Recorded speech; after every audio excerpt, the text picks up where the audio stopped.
Најдобрите драмски текстови на фестивалот. Наградата за текст на современа домашна драма на Македонскиот театарски фестивал во Војдан Чернотрински е установена во 1966 година. Незиниот прв добитник е авторот Миле Поповски, награден за комедијата 300 коли трње.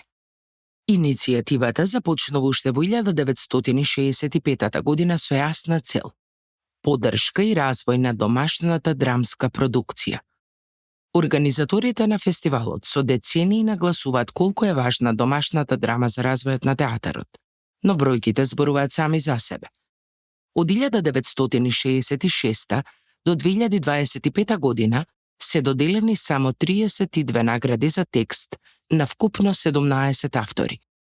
Авторот со најмногу освоени награди е Горан Стефановски, вкупно 5.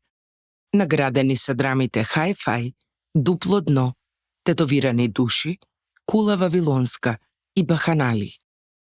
Венко Андоновски е вториот најнаградуван автор на фестивалот со вкупно 4 награди. Неговата прва наградена драма е Бунт во домот за старци. Потоа следуваат Кандид во земјата на чудата, Кинегонда во Карлаленд и Јов. Со по 3 награди се запишани имињата на Дејан Дуковски, Јордан Плевнеш и Благој Аристевски Платнер. Дејан Дуковски е награден за драмите Балканот не е мртов, Буре барут и Друга страна. Јордан Плевнеш е награден за Подземна република, Среќата е нова идеја во Европа и Вечната куќа.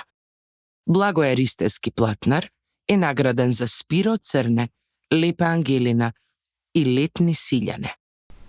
Вредно е да се спомене дека само 2 жени авторки добиле награда за најдобра драма.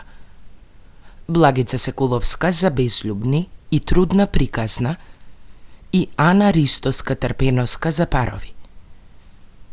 Награда за најдобар текст или Сведоштво кое зборот што еднаш одекнал моќно на театарската сцена го шепоти низ забот на времето како ехо.